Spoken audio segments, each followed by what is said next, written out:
Sounds like he want to do one with 50 Cent. That's what it sounds like. It sounds like Jim. Nah, I don't want to do nothing with that sucker. You heard? Leave him out of the conversation. If I told you I was in the Rock Nation office, how would you feel about that? You think I was lying? That's clear enough for you? I ain't do that. No. All right, I'm middleman. I'm on there. Jones. Capo. Running the streets up. Y'all know what it is, man. He's coming out. My dude Cam album coming out. Joel Santana, he's slated for September. You know what they call me, Geronimo Pratt. Dipset, the new black with no problems. I promise. Jimmy popping all that. I be seeing you, Jimmy, talking about we Gucci boo boo here in the Gucci store. Talking about we Gucci boo boo.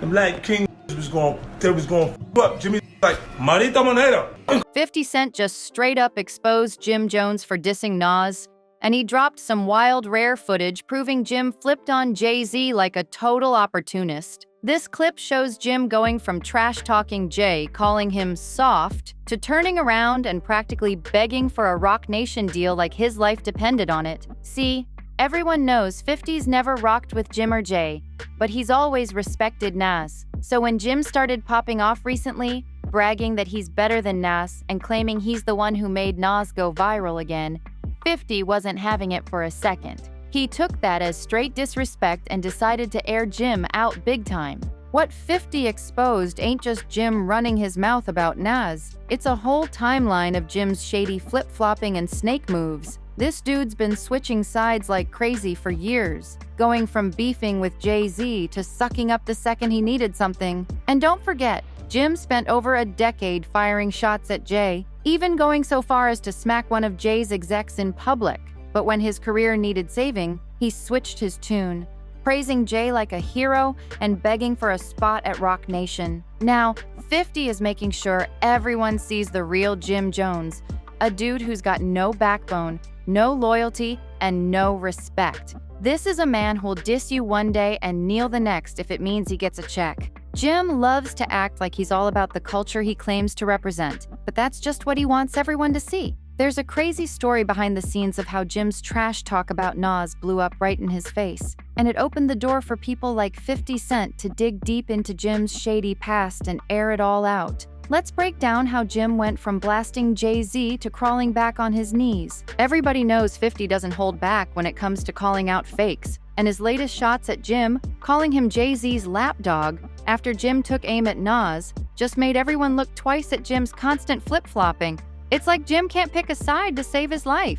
If you missed it, Jim had the nerve to claim he's better than Nas, and even got into it with Shannon Sharpe, bragging he could run circles around Nas in the booth. He said everyone should know he's out-rapping Nas right now, like that's a fact or something. And while rappers everywhere checked Jim for saying he's nicer than Nas, he didn't stop there. Jim started flexing, claiming he's the reason Nas is relevant again, like Nas wasn't a legend until Jim decided to open his mouth. This is wild. Since Jim decided to drag Jay-Z's name into his mess, you know 50 Cent couldn't resist jumping in and reminding everyone about Jim's embarrassing history with Jay. And 50 didn't just talk, he pulled receipts. He dropped this old clip showing Jim at Rock Nation HQ, cheesing like a kid in a candy store, acting all hyped up just to be in Jay's presence. And in classic 50 style, he hit the caption with a savage flex. Someone asked me if I have more enemies than friends. I thought about it and said,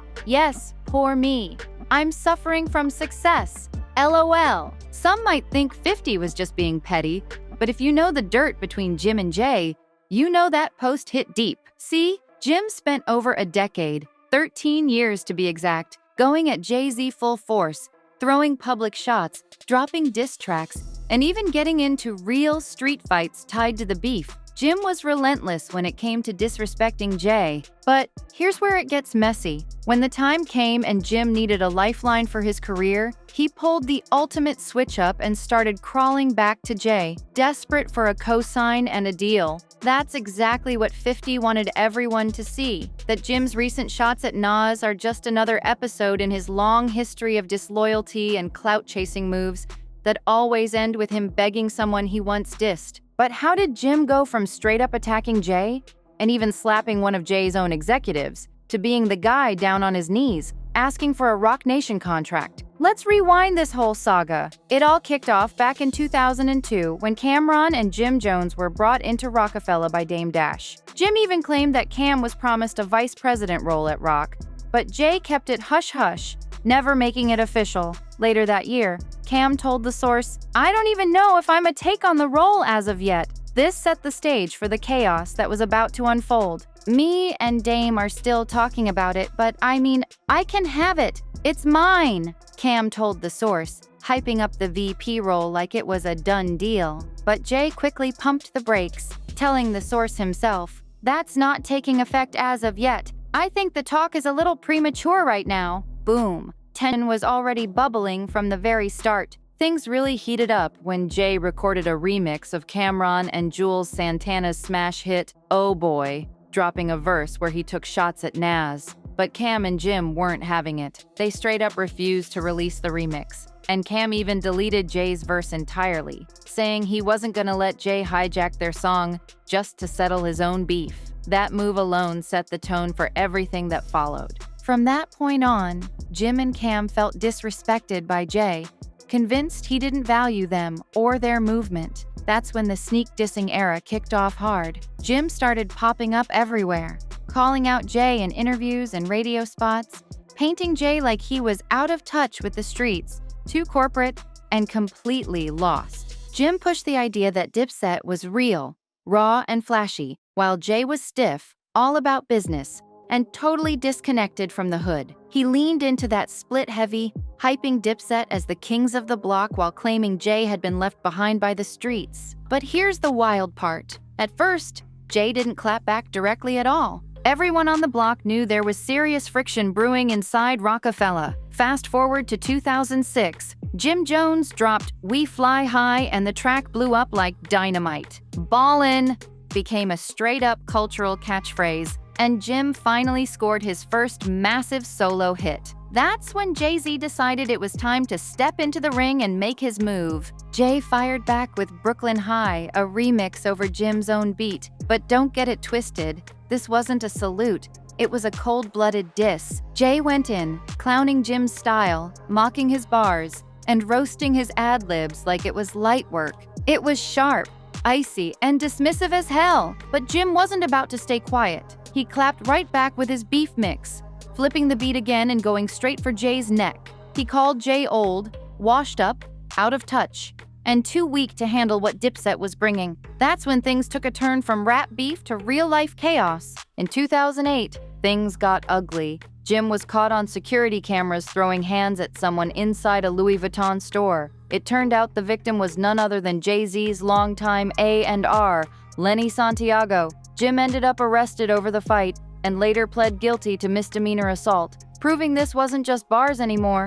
It was spilling into the streets. Jay stayed silent publicly about the incident, but the streets heard the message loud and clear. This beef had gone way past music and turned personal. A few months later, Jay did an interview with XXL about the state of hip-hop and took a sly jab at Jim, saying tracks like Jim's "Nah, Nah, Nah, Nah, Nah, Nah" were exactly what was ruining the culture. That was a dagger. Jay laid it out cold in that XXL interview, saying, "I mean like Jim Jones, for example, and I don't mean this just because we never see eye to eye. He made nah, nah, nah, nah, nah. What's the difference between those silly songs and stuff like Smiley Face or Soulja Boy's tracks? Nah, nah, nah, nah, nah could have been called Smiley Face." That's how Jay took smart, strategic shots. He wasn't on the block anymore, but he could still clown Jim hard without getting his hands dirty. From that moment, the beef cooled into a cold war. Between 2010 and 2015, there weren't any diss tracks or street fights, just heavy, quiet tension simmering in the background. But fast forward to 2015, and Dipset tried to light the flame again by dropping a freestyle over Diddy's iconic Victory beat. Cam and Jim used that freestyle to take fresh shots at Jay and Rock Nation, mocking Jay's famous brunch events, calling Rock Nation a bunch of industry puppets, and even tossing in lines referencing Beyoncé. Cam rapped, "Having money don't make you a real one. You step on the court, you gonna play my game? Just take Shawty's advice and say my name." They were desperate to get Jay's attention and reignite the beef. But by then, Jay was living in a whole different world. He was a billionaire, married to Beyoncé, buying million-dollar art, launching his own streaming empire, and building a sports agency. He had zero time to worry about Jim and Cam shouting from the sidelines. And just to make it crystal clear how far above the drama he felt, an old clip of Jay resurfaced where he compared himself to Michael Jordan, saying Jim was like the 8th guy on the bench screaming at the MVP. That line was ice cold and showed exactly how little Jay cared about Dipset's noise. This was the moment Jim finally realized he was just making himself look desperate by still trying to diss Jay. So what did he do? Exactly what 50 Cent is clowning him for now. He pulled a full 180 and started begging Jay to bring him into Rock Nation. And it actually worked. In February 2017, after 13 years of non-stop beef, Jim officially signed with Rock Nation, joining the same man he'd been calling out for over a decade. But Jim didn't just sign on the low, he went all out flexing about it. He started bragging hard about getting invited to Jay's exclusive Rock Nation brunch. Yep, the same fancy brunch he used to diss non-stop. Suddenly, Jim was praising Jay left and right in interviews, acting like he'd always respected him, doing the absolute most to prove his loyalty to Jay's camp.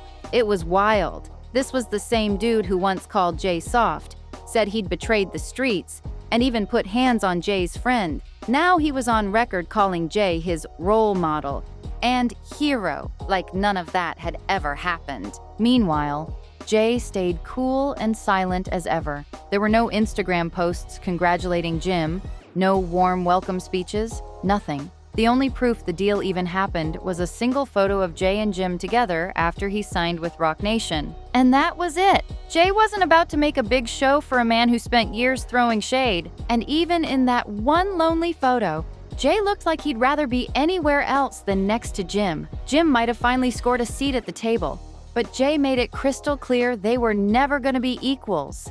Not then, not ever. Jim was just another name buried in the Rock Nation roster. And it's wild when you think about it. For over a decade, from 2002 to 2017, Jim built his whole identity on not being Jay-Z. He hyped Dipset as the raw, street-level movement, the anti-Rock Nation wave, the crew that stood in direct contrast to Jay's polished corporate vibe. But when the chips were down and Jim's momentum started slipping, all that tough talk fell apart the second he needed a check. The same guy who made a career clowning Jay ended up crawling back, desperate for a deal, and Jay never even had to lift a finger. He didn't need to drop a single diss or fire back in interviews. Jay just waited, bided his time, and when Jim finally bent the knee, he took the meeting, signed the contract, and went right back to running his empire. That's exactly the point 50 Cent's been hammering home. Jim spent years trying to drag Jay's name through the mud, only to end up groveling for his approval. And let's be real, people might have let all this slide if Jim hadn't messed up by disrespecting Nas's legacy. But by coming at Nas, Jim basically begged for people like 50 to dig into his shady history of switching sides and fake loyalty. And now the receipts are out in the open for everyone to see. So here's the real question. Can Jim's career survive the mess he's made? Or is this the final nail in the coffin for him? If you enjoyed this breakdown, don't forget to like, share, subscribe, and drop your thoughts in the comments. And we'll see you in the next one.